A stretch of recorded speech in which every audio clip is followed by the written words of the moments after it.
নমস্কার, দেখছেন কলকাতা টিভি। আপনাদের সঙ্গে রয়েছি আমি ঋষিকেশ। শুরু করছি নারদ।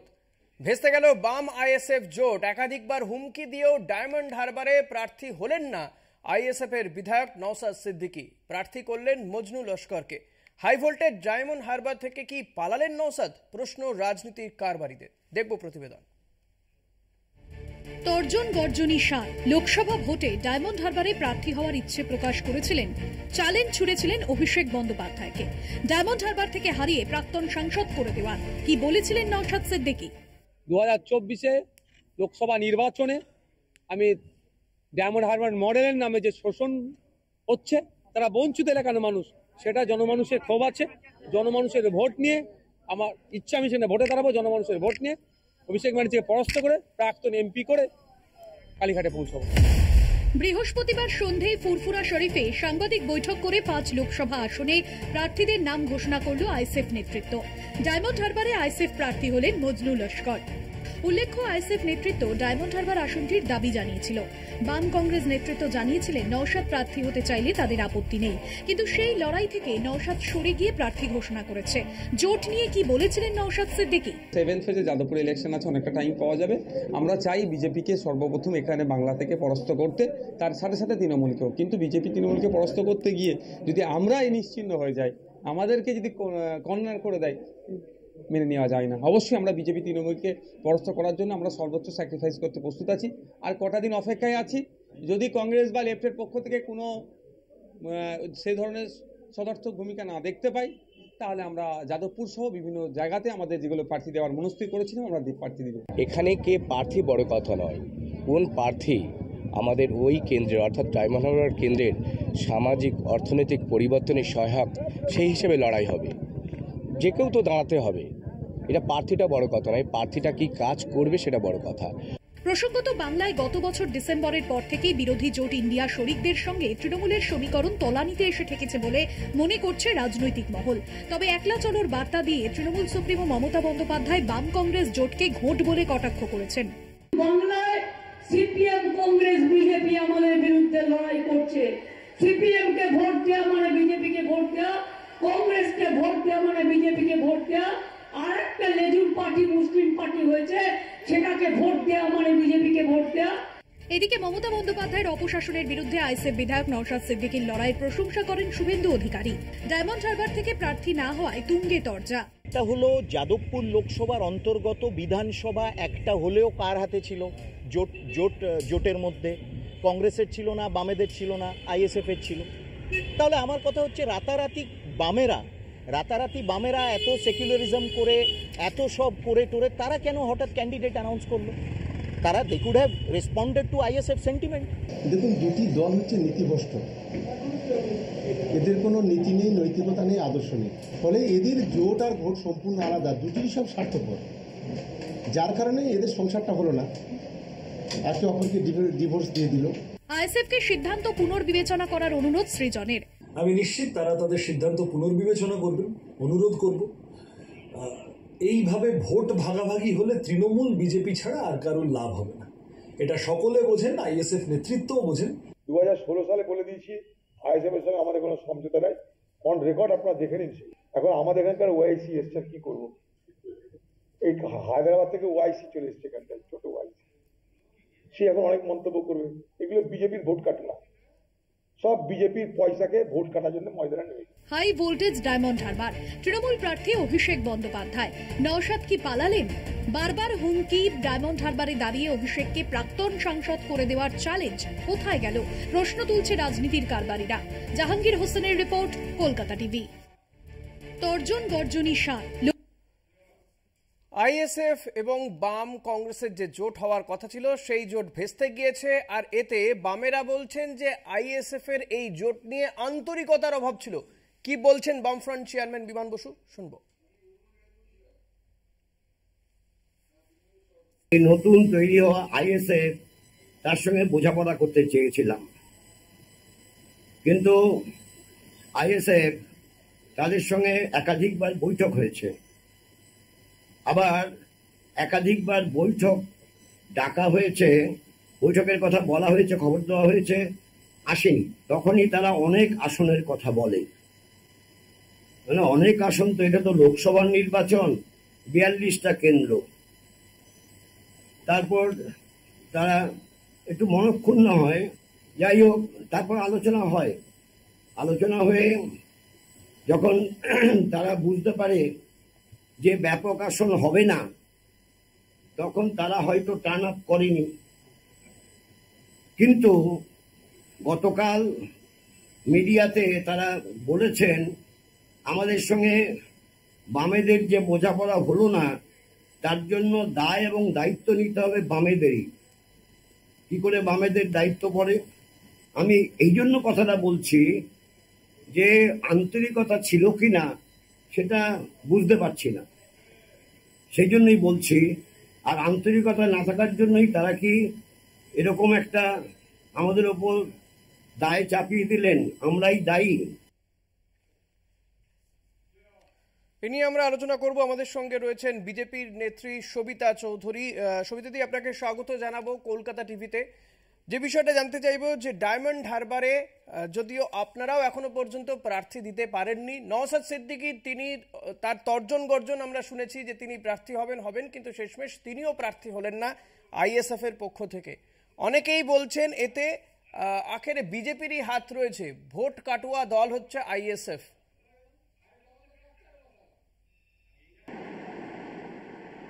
এতে কি বিজেপির কোনো সুবিধা হবে আখেরে? দেখুন, সর্বপ্রথমে বলি যে বিজেপির সাথে তো আইএসএফ কোনো রকম টাই আপ করেনি বা কোনো রকম সন্ধিতে যায়নি।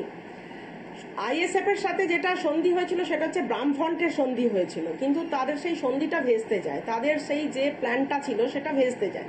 বামফ্রন্ট এমন একটা দল যারা সবসময় নিজের নাক কেটে অপরের যাত্রা ভঙ্গ করতে তারা প্রস্তুত থাকে। ভালোই তাদের কর্মীদের মেরে পিছন লাল কেউ না করে দিক, তাও তারা নিচু তলার কর্মীদের কথা তারা সেখানে ভাবে না।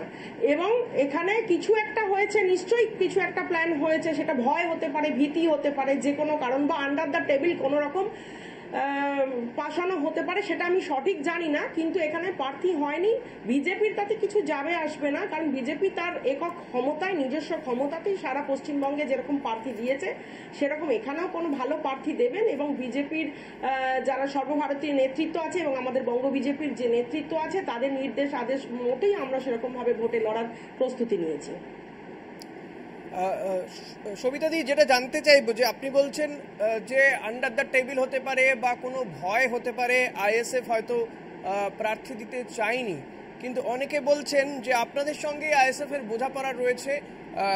তার কারণ হিসেবে অনেকেই বলছেন অনেক সময় যে শুভেন্দু অধিকারী তিনি আইএসএফ এর যিনি বিধায়ক নওশাদ সিদ্দিকীর মাঝে মধ্যে তার পিঠ চাপড়ে দেন, তিনি বলেন তার লড়াইকে কুর্নিশ জানাই। কখনো এই কিছুক্ষণ আগেও আমরা আপনাদের দেখালাম প্রতিবেদন, যাদবপুরের বিজেপি প্রার্থী অনির্বাণ গঙ্গোপাধ্যায় তিনি বলছেন যে যাদবপুর কেন্দ্রে অন্তত একজন বিধায়ক তো আইএসএফ এর রয়েছেন।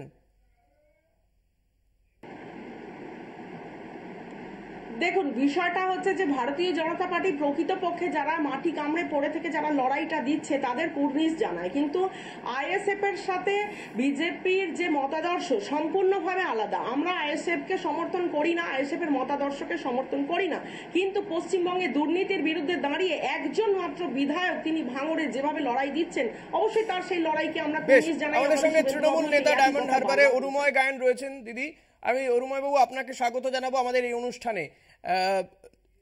নওশাদ সিদ্দিকী তিনি অনেক তো হুম্বিতম্বি আমরা দেখলাম, তিনি হুমকি দিলেন যে তিনি দাঁড়াবেন ডায়মন্ড হারবার থেকে এবং অভিষেক বন্দ্যোপাধ্যায়কে প্রাক্তন এমপি করবেন, কিন্তু শেষমেশ দাঁড়ালেন না, কেন বলে মনে হয়? প্রথম কথা, দাঁড়ালেন না তো হারু নামটা পাবে। ধর্মগুরুর পরিচয় দিয়ে একবার বোকা বানিয়েছে ভাঙড়ের মানুষকে। ডায়মন্ড হারবার লোকসভায় অভিষেক বন্দ্যোপাধ্যায়ের নাম শুনলে কথা বলতে, উচ্চারণ করতে ভয় পায়। আবেগতাড়িত ভাবে বলে সারা ভারতবর্ষে ওই বিজেপির কাছে একটু রেটটা বাড়িয়ে নিয়েছিল, একটু রেট। ওই যে বিজেপি ধর্মকে নিয়ে পার্টি করে, নির্দিষ্ট ভারতবর্ষে কোনো নীতি নেই বিজেপি পার্টির, ওই রাম নাম করে হিন্দু ভোটটা নিতে চায়। বিজেপির ইঙ্গিত তো আপনাদের সঙ্গে কোনো আন্ডার দ্য টেবিল কোনো আলোচনা হয়েছে, তাই হয়তো ভয়ে নওশাদ সিদ্দিকী চলে গিয়েছেন। মহান নেত্রী না মমতাজি 70টার উপর প্রকল্প সৃষ্টি করে গণদেবতার সেবা করে। অভিষেক বন্দ্যোপাধ্যায় কল্পতরু থেকে আরম্ভ করে শ্রদ্ধার্ঘ থেকে আরম্ভ করে ড্যামরাবার লোকসভা যে গ্রাম শহরের পথে মহিলা মহাবিশ্ববিদ্যালয়, super speciality hospital, medical college, engineering college, ড্যামরাবার আজকে শহর। আর গণদেবতা যেভাবে অভিষেক বন্দ্যোপাধ্যায় শ্রদ্ধা করে, ওই অভিষেক বন্দ্যোপাধ্যায়ের বিরুদ্ধে দাঁড়াবার কথা বলে ভারতবর্ষের নামের প্রচার করলো, আর একটু নেটটা বাড়িয়ে দিল। বাড়িয়ে নিয়ে মুসলিম ভোটটা ভাগ করে দিয়ে যাতে বিজেপির কিছু লাভ হয়, তাই জন্য যে দলের পরিচয় নেই, যে দলের রাজনৈতিক কর্মকাণ্ড নেই, সেই দলের আবারও আসবো আপনার কাছে, সবিতাদির কাছেও আসবো। একটা ছোট্ট বিরতি নেওয়ার সময় হয়ে গেছে, একটা বিরতির পরে ফিরে আসবো আবারও এই অনুষ্ঠানে, সঙ্গে থাকবেন। ফিরে এলাম বিরতির পর, দেখছেন নারদ। আপনাদের সঙ্গে রয়েছি আমি ঋষিকেশ, আমাদের সঙ্গে রয়েছেন তৃণমূল নেতা উরুময় গায়েন এবং সবিতা চৌধুরী বিজেপি নেত্রী। এই মুহূর্তে আমরা টেলিফোনে যোগাযোগ করতে পেরেছি মজনু লস্করের সঙ্গে, ডায়মন্ড হারবারের আইএসএফ প্রার্থী, যদিও ওনারও এই অনুষ্ঠানে বসারই কথা ছিল। আমি আপনাকে জানতে চাইবো মজনু সাহেব, আপনার কাছ থেকে যেটা জানতে চাইবো যে একটা অভিযোগ উঠছে যে মুখ বাঁচাতেই নওশাদ সিদ্দিকী তিনি প্রার্থী হলেন না, পালিয়ে গিয়েছেন এই ডায়মন্ড হারবার থেকে কার্যত।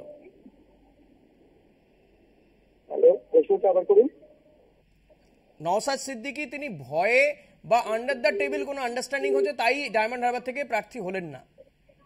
শুনুন, এটা ব্রিটিশের ভারতবর্ষ নয় যে ভয় পেতে হবে, এটা স্বাধীন ভারতবর্ষ।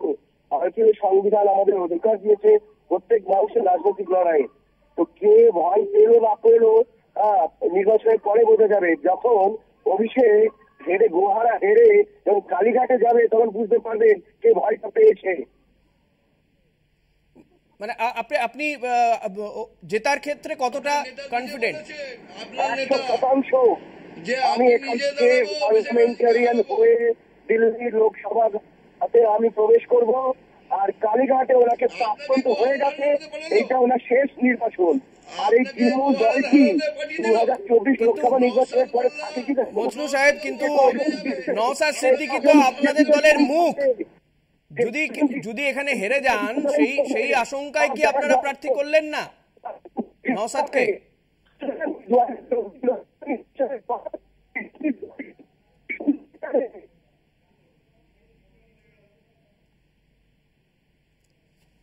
মজনু সাহেব শুনতে পাচ্ছেন আপনি?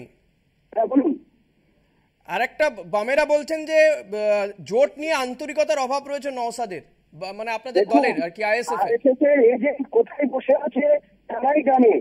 আমরা আমাদের দিক থেকে 100% পরিশ্রম দিয়েছিলাম, আমরা 20টা দিন ধৈর্য ধরেছিলাম, বললে নিশ্চয় অনেকটা আমরা মানুষের কাছে পৌঁছে যেতে পারতাম। এই স্যাক্রিফাইস আমরা করেছি অনলি বামেদের জন্য। বামের মধ্যে হয়তো রাম ঢুকে আছে, সেটা আপনারা আগামী দিনে জানতে পারবেন। বেশ, বুঝতে পেরেছি। আমি আপনাকে অনেক ধন্যবাদ জানাবো। অরুময় বাবু, আপনার কাছে আসবো। যে কথা মজনু সাহেব বলছেন যে তিনি জিতবেন এই ডায়মন্ড হারবার কেন্দ্র থেকে, আপনারা হেরে যাবেন, অর্থাৎ অভিষেক বন্দ্যোপাধ্যায় প্রাক্তন এমপি হবেন। উনি লোকসভা কেন্দ্রে কটা বুথ আছে ওনাকে জিজ্ঞাসা করুন। ড্যামরা লোকসভা কেন্দ্রে মাপকাঠি জানে? উনি কোনোদিন গণদেবতার সেবা করে সংগ্রাম করেছেন, আন্দোলন করেছেন? অভিষেক বন্দ্যোপাধ্যায় একটা উজ্জ্বল নক্ষত্র, দয়ালু উদার মত সাংসদ, তিনি তার কার্যকলাপে প্রমাণিত করেছেন।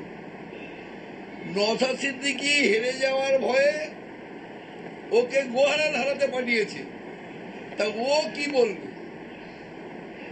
যার নামটাকে আপনাদের কি মনে হয় এখানে এখনো প্রার্থী ঘোষণা করতে পারছেন না? আইএসএফ পর্যন্ত তাদের প্রার্থী ঘোষণা করে দিল, যদিও নওশাদ সিদ্দিকী সেখানে দাঁড়ালেন না। কি মনে হয়, আপনারা কি ওয়াকওভার দিয়ে দিতে চাইছেন তৃণমূল কংগ্রেসকে? না না, মোটেই একেবারেই তা নয়। লোকসভা ভোটে দেখুন প্রত্যেকটা কেন্দ্র অনুযায়ী কিছু কিছু স্ট্র্যাটেজি থাকে, সেই স্ট্র্যাটেজি প্ল্যান আমাদের প্রার্থী অলরেডি সিলেক্টেড এবং সেটা দিল্লি থেকে সিলেক্টেড হয়েই গেছে।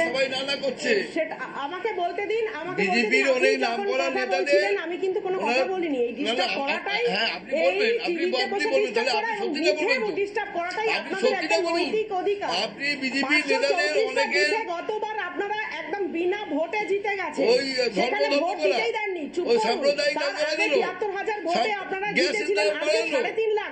3.5 লাখ ভোটে যে কতবার আপনারা জিতেছিলেন, তার মধ্যে ৫৩৪টা ভোটে তো মানুষকে ভোটই করতে দেননি। আপনারা যদি এত উন্নয়ন করে থাকেন, সারা ভারতবর্ষ জুড়ে, সারা পশ্চিমবঙ্গ জুড়ে, সারা বছর জুড়ে মানুষের পাশে আছেন, আপনারা এত উন্নয়ন করে থাকেন, তাহলে এত সন্ত্রাস কেন?